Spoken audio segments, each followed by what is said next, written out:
Hi, it's Fies Tarot. Hello, Sagittarius placements. This is your general and love reading ngayong December. Okay, so yeah, syempre, before tayo mag-start, kung hindi ka pa nakakapag-subscribe, please do subscribe and hit the notification bell para lagi po tayo maging updated sa mga mangyayari pa lang. Okay, and yeah, kung may tanong pagdating sa private reading, sa ating mga protection from evil eye, kay love bracelet, kay granter, and doon sa ating new item for cord cutting, yeah, just message me. Okay? So, yun lang. Yeah. So, unahin natin, general reading. Ano bang meron ngayong December for you, Sag? Let's see. Sa energy ng mga Sagittarius. Okay. Sun, Moon, Rising, Venus, North Node. Tingnan natin. In general, okay. Oh, the Magician in reversed. What? What's that? Okay. The Six of Wands. I'm seeing you. Sabihin nating progressing. There's this energy ng pagdating sa kaperahan lalo. Okay? Increase.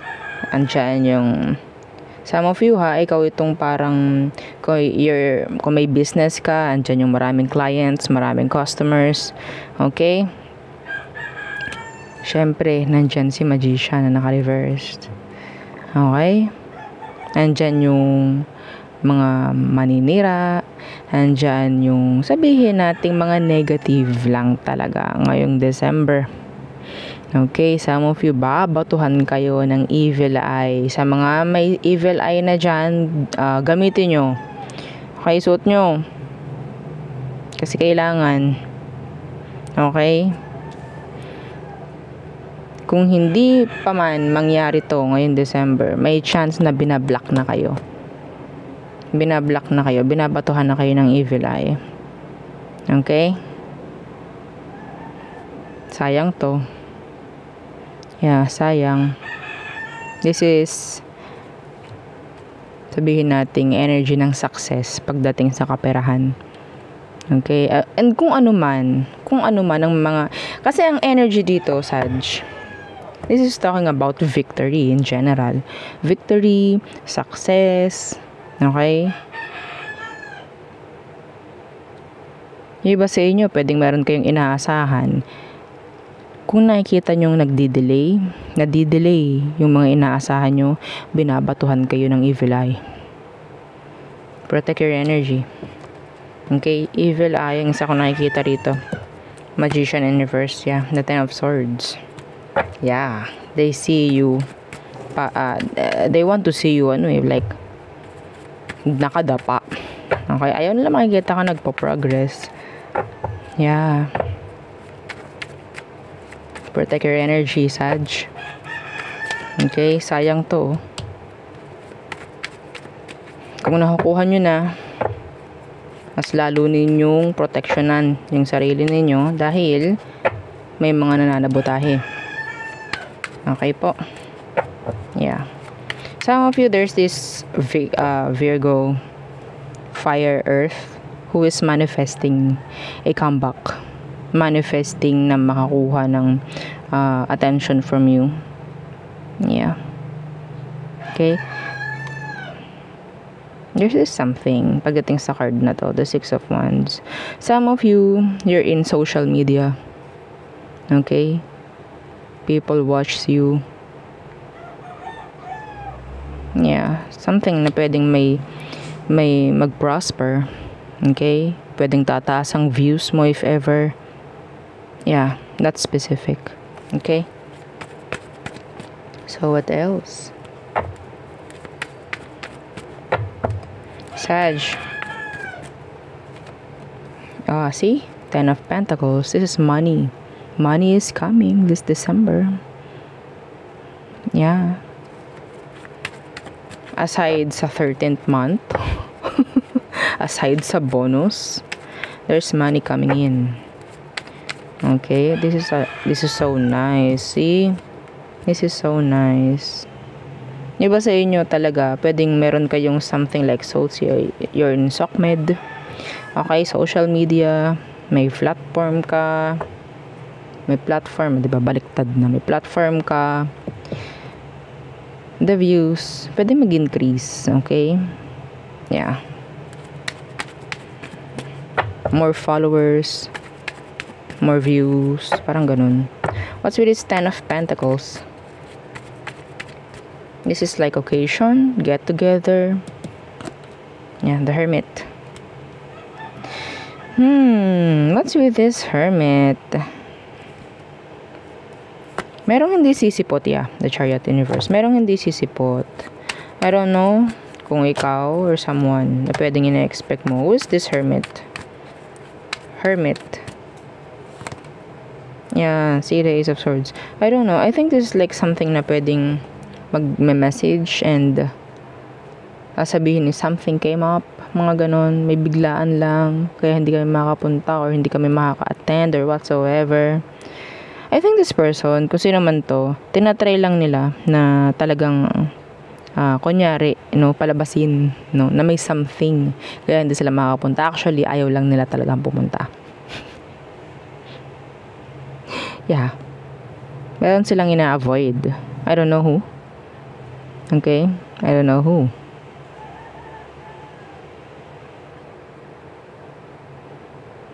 Meron akong specific na nakikita rito. May mawawala. Material. Okay? Material. May mga hanapin. Lalo na kung sobrang daming tao. May mawawala. Be careful. Okay? Secure your things. Secure your stuff. Okay? Your money. Okay? So, yeah, the 7 of Swords in reverse. That's Thief. Okay.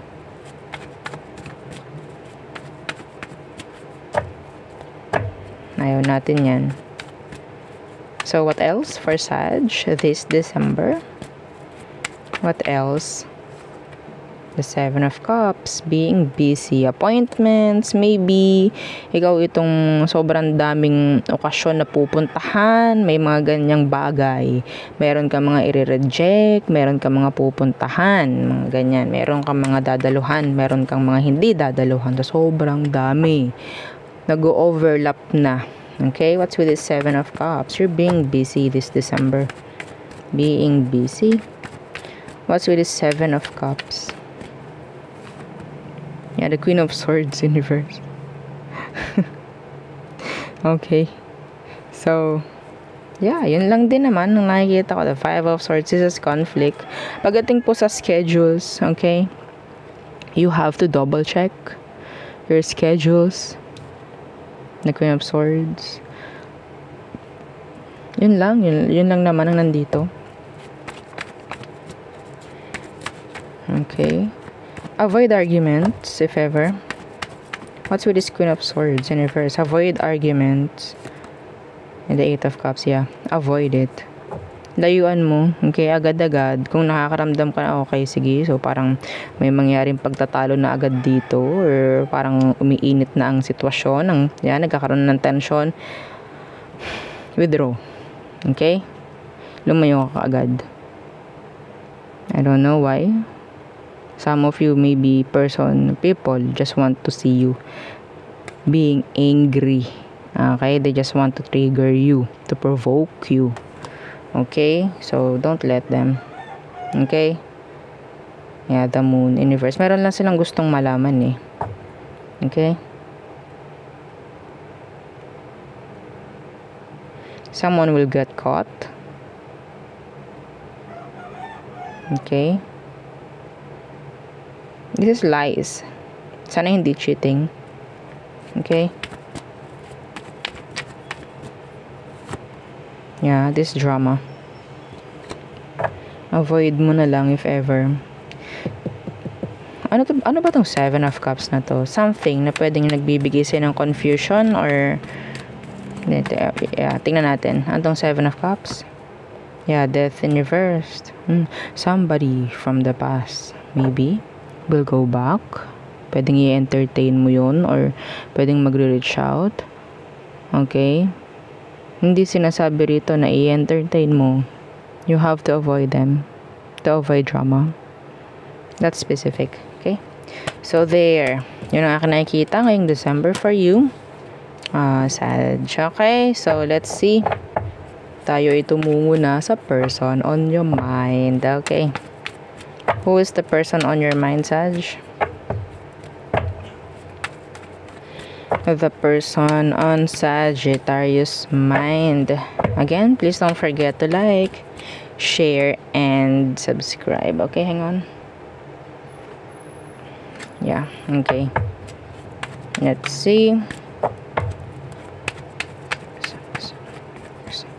Okay. The Page of Pentacles in reversed. Someone younger, maybe. What's with that Page of Pentacles? The Nine of Pentacles in reverse. Pwedeng Earth sign, Taurus, Virgo, Capricorn. They're into their finances, their career. This person is single. They have many responsibilities. So, maraming responsibilidad ditong taong to. So, I think hindi niya nagagawa yung responsibility niya pagdating sa'yo, I think. Yeah, you're in a connection with this person. Marami na nangyari sa inyong false start.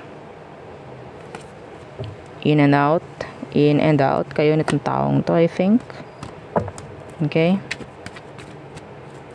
There's a lot of responsibilities. Maraming responsibilidad itong taong to na pwedeng dahil doon hindi niya nagagawa yung responsibilidad niya sa'yo. Okay? So, ano bang meron sa situation ninyo, Sag? Yeah, the Six of Swords in reverse. So, there's no improvement. Andyan yung parang okay. Andun yung energy ng sanay. Okay? Sanay na kayo sa kung anong meron sa inyo. What's with the Six of Swords in reversed? Yeah, Judgment in reversed. This time, parang kailangan ng gawa ng action para umalis na or para alisan na yung salitang sanay or kinasanayan dito sa sitwasyon. Okay? Yeah. Marami ng kailangang baguhin. Marami ng kailangang i-level up dito sa situation yun na to. A judgment in reverse is decision. Okay? The Tower. Kung ano naman tong Tower na to, I don't know, parang hindi pa rin talaga totally ina-actionan. So, nandun lang tayo sa parang energy ng okay, secure ako dito, secured ako dito, comfortable ako sa ganito.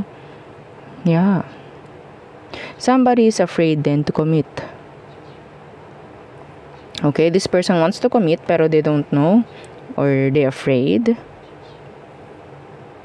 Okay.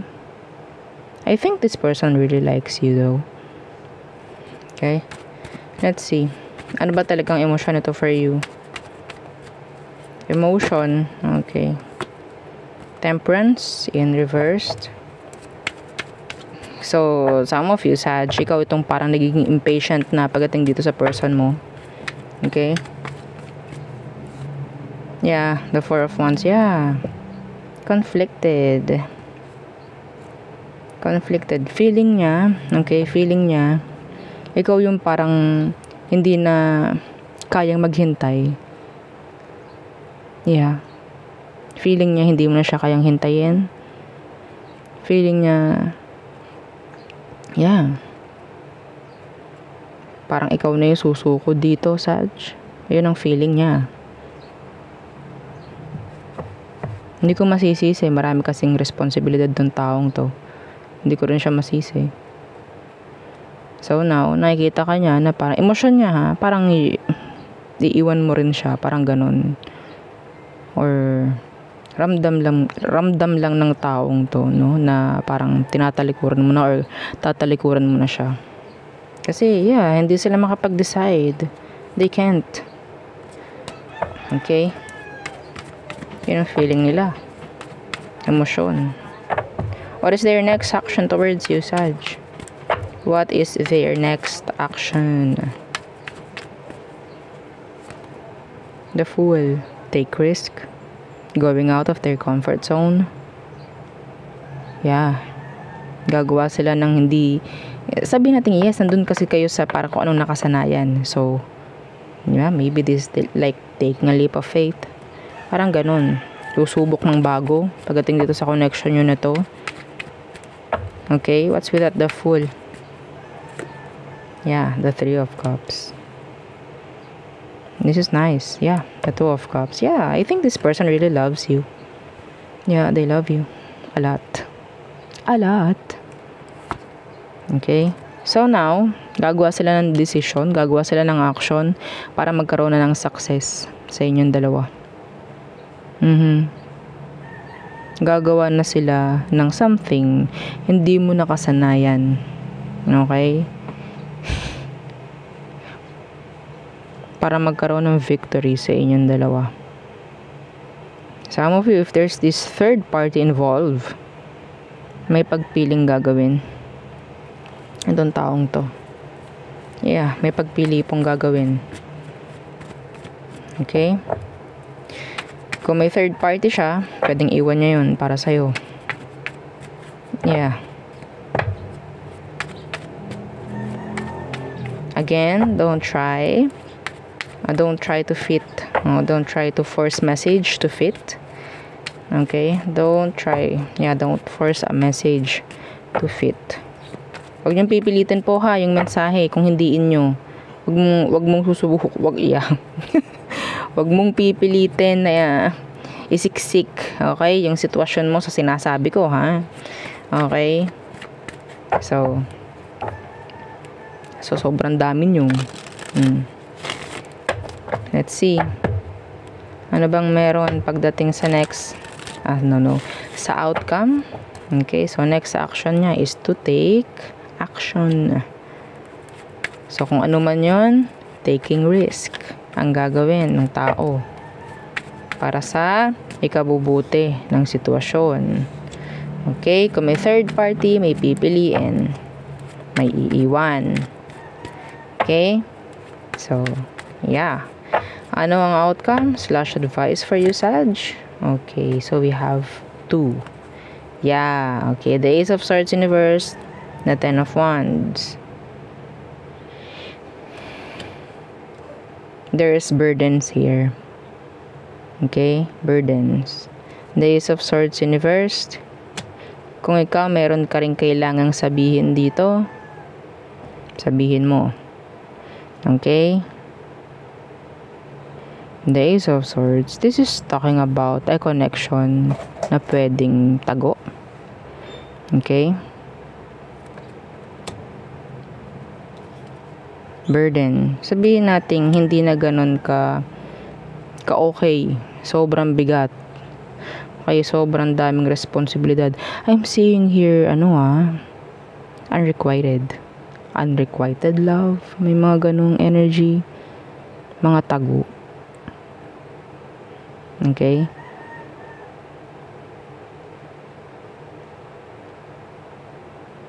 Alam nyo sa sarili nyo, Sag, kung kayo yung third party dito.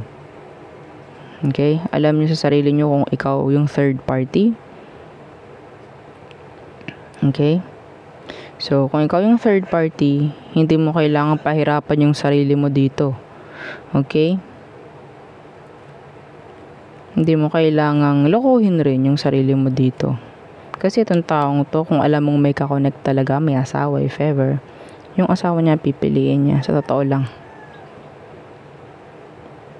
Okay? Yeah. The Justice. Kung anong tama, doon siya sa tama. Yeah. You don't need clarity from this person if you're just waiting for a clarity, for an answer. You don't need it. Lalo na kung alam mo naman ang sagot. Okay? The Knight of Swords. That's inconsistency. Okay? Kung hindi naman sa tingin ninyo na magkiklik itong connection nyo na to, then Sabihin mo na ang final words. Okay? Papabigatin nyo lang ng papabigatin itong energy, itong connection nyo na to eh.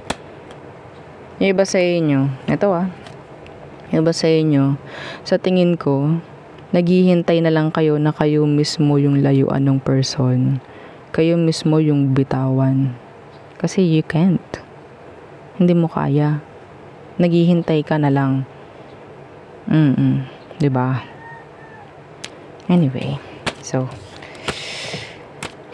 okay. So, let's proceed sa all signs. Okay. So, Sag. Aries through Pisces. The zodiac sign you're dealing with. Okay.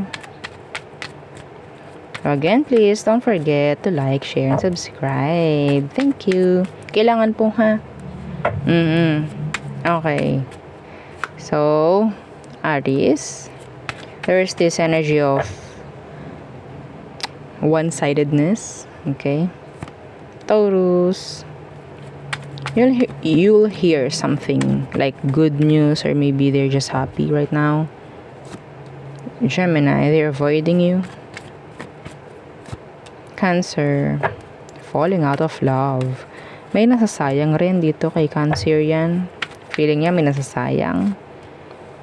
Leo, may pagbibigay ng emosyon. Some of them, this is saying sorry. Virgo, they feel a strong connection with you. Libra, they're waiting for you, sitting, waiting, hanging around, thinking of you. Scorpio, a cycle, an unending cycle. Sagittarius, they want a relationship with you, they want to reconnect if ever. Capricorn, being self-centered. Aquarius, this person needs you. Some of them, pwedeng may mangyaring breakup with this Aqua. Pisces, so there's this clarity, answers, messages, if ever, pwedeng makuha mo kay Pisces. Okay, so there, yun ang aking reading for you, Sagittarius placements. Again, please don't forget to like, share, and subscribe, and follow our FB page. Thank you. Bye!